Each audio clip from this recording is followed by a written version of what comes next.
नमस्कार दोस्तों, स्वागत है आप सबका मेरी आज की इस वीडियो में। दोस्तों, मैं आज एक ऐसी कंपनी के बारे में बात करने जा रहा हूँ जो कि फ़ंडामेंटली बहुत ही स्ट्रॉन्ग कंपनी है, बट फिर भी आप लोग यहाँ पर देख सकते हैं कि हमें ये आज 4.16% डाउन की तरफ देखने को मिल रही है। दोस्तों, आज डेट है 18 जून, आप लोग यहाँ पर देख सकते हैं।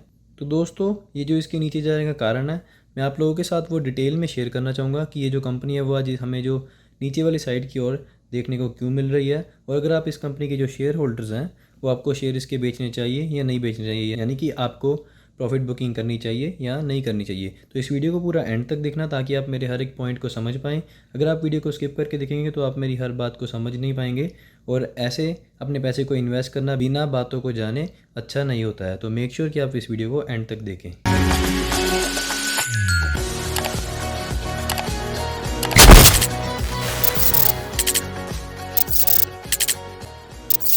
तो दोस्तों, सबसे पहले मैं आपको इस कंपनी का नाम बताना चाहूँगा।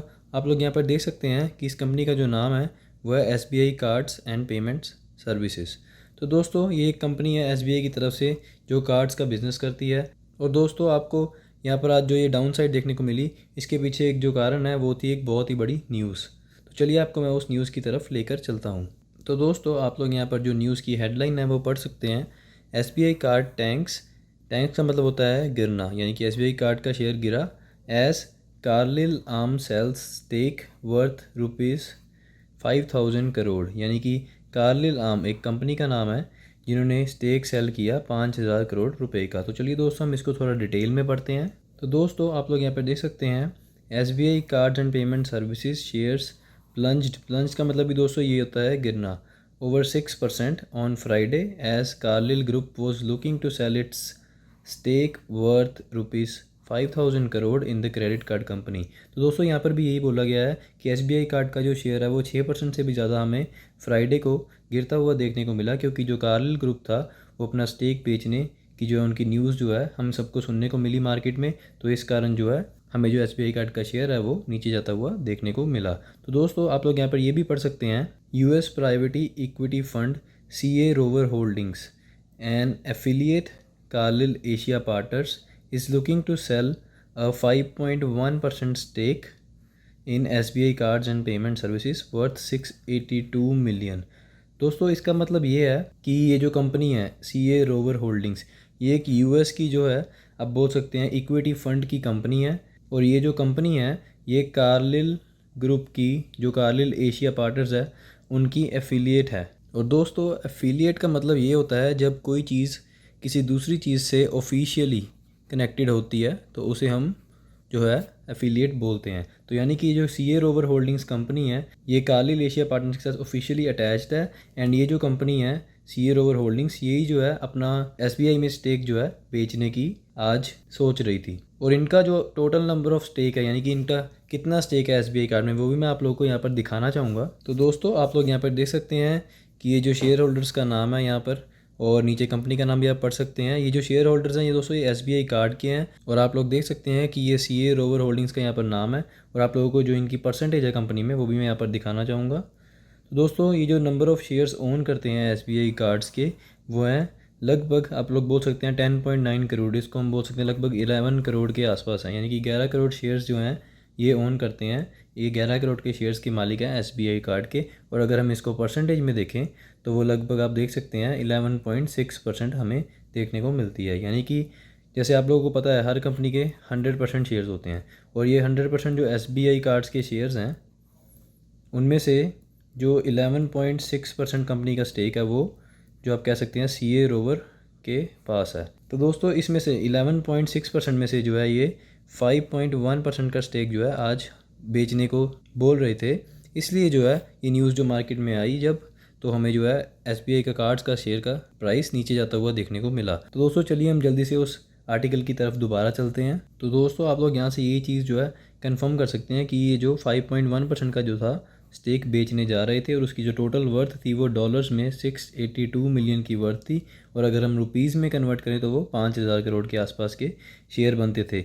और अगर हम उनको नंबर ऑफ़ शेयर्स में कन्वर्ट करें तो वो लगभग आप बोल सकते हैं 5 करोड़ जो हैं नंबर ऑफ़ शेयर्स थे जो ये बेचने जा रहे थे या फिर उन्होंने बेच दिए। तो दोस्तों, अब आप लोगों का यहाँ पर ये सवाल होगा कि आपको इस कंपनी में से एग्ज़िट करना चाहिए, यानी कि अगर आपके पास इस कंपनी के शेयर हैं तो क्या आपको उसकी प्रॉफिट बुकिंग कर लेनी चाहिए, यानी कि आपको उसके शेयर बेच देने चाहिए या नहीं।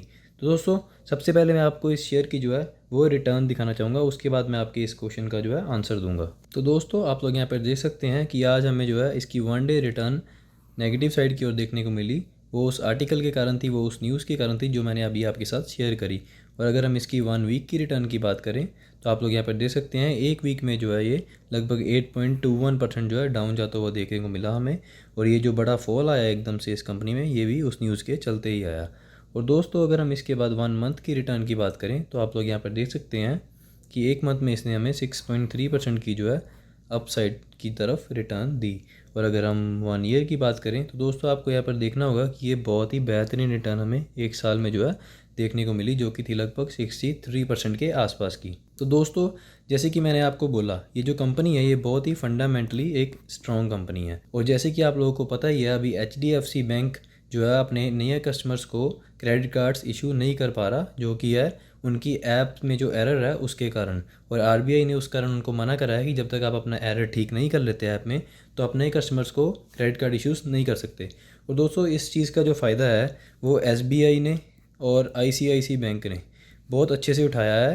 तो दोस्तों SBI cards and ICICI cards के जो है नए कस्टमर्स बहुत बड़े हैं। और दोस्तों दूसरी बात, ये जो कार्लिल ग्रुप है इन्होंने पहले भी जो है अपना स्टेक बेचने की बात करी थी और बेचा भी था। जब ये स्टॉक हमको उस दिन भी काफ़ी डाउन जाता हुआ देखने को मिला था, तब ये जो स्टॉक का प्राइस था वो हमें लगभग 970 के आसपास देखने को मिल रहा था।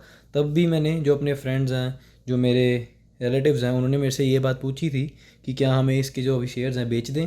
तो मैंने उनको तब भी बोला था ये कंपनी जो है फंडामेंटली स्ट्रॉन्ग है और हमें ये छोटी मोटी न्यूज़ से जो है फ़र्क नहीं पड़ना चाहिए। क्योंकि दोस्तों जब भी किसी बंदे को या किसी कंपनी को पैसे की ज़रूरत पड़ती है तो वो प्रॉफिट बुकिंग करते हैं। अगर जैसे आप लोग हैं, अगर आपने किसी कंपनी में पैसे इन्वेस्ट किए हुए हैं, आपको वहाँ से आप बोल लीजिए 50% की रिटर्न मिल गई या 100% की रिटर्न मिल चुकी है और अब आपको वो पैसे की ज़रूरत है, तो ऑब्वियसली आप वो जो रिटर्न है वो उसको बुक करेंगे और अपना पैसा मार्केट से निकाल लेंगे और जहाँ भी आपको ज़रूरत है उस पैसे की आप उसको वहाँ पर यूज़ करेंगे।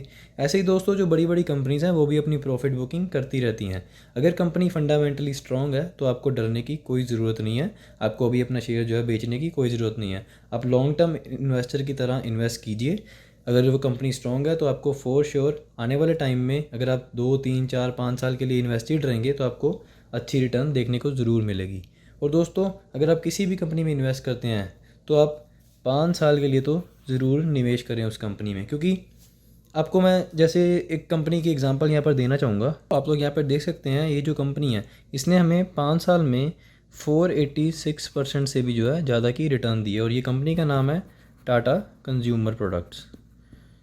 तो दोस्तों आप लोगों को यहाँ पर एक चीज़ दिखाना चाहूँगा कि इस टाइम पीरियड से यानी कि 2016 से लेकर इस टाइम पीरियड तक जो कंपनी ने हमें रिटर्न दी थी 2020 तक, वो लगभग आप बोल सकते हैं 30, 40, 45% के आसपास थी। पर दोस्तों जो मेन रिटर्न हमें देखने को मिली इस कंपनी में वो हमें देखने को मिली इस टाइम पीरियड में। तो दोस्तों इसीलिए मैं आपको बोलता हूँ कि अगर आप लेट्स से कि आपने 2016 में इस कंपनी में निवेश किया होता और आप 1, 2, 3 साल में बाहर निकल जाते तो आप ये जो सारे रिटर्न है आप ये मिस कर देते। अगर आप 5 साल के लिए इन्वेस्टेड रहते तो आप देख सकते हैं आपको ये 486% की जो है पूरी रिटर्न मिलती। तो आप जब भी किसी कंपनी का शेयर लेते हैं आपको जल्दी उसमें से बाहर नहीं आना है। पहले तो किसी ऐसी कंपनी में एंटर नहीं करना है जिसमें से आपको बाहर आने की जल्दी हो। अगर उसकी जैसे आप बोल सकते हैं कोई कंपनी है जो कि फंडामेंटली स्ट्रॉन्ग नहीं है, अगर उसकी बैड न्यूज़ आ जाती है तो ऑब्वियसली हमें डर लगता है कि ये कंपनी नीचे ना चली जाए। पर अगर कोई कंपनी फंडामेंटली बहुत ही स्ट्रॉन्ग है तो आपको डरने की बिल्कुल ज़रूरत नहीं है। आप उसमें लॉन्ग टर्म के लिए इन्वेस्टेड रहें और आपको 5 या 10 साल के बाद बहुत ही अच्छी एक जो रिटर्न है वो देखने को मिलेगी। तो दोस्तों ये थी मेरी आज एक छोटी सी वीडियो इस SBI कार्ड की न्यूज़ पे। अगर आप ऐसी ही अपडेट्स को मिस नहीं करना चाहते तो मेक श्योर मेरे इस चैनल को सब्सक्राइब करके बेल आइकन पे क्लिक करके नोटिफिकेशंस को ऑन कर लें। धन्यवाद दोस्तों इस वीडियो को देखने के लिए।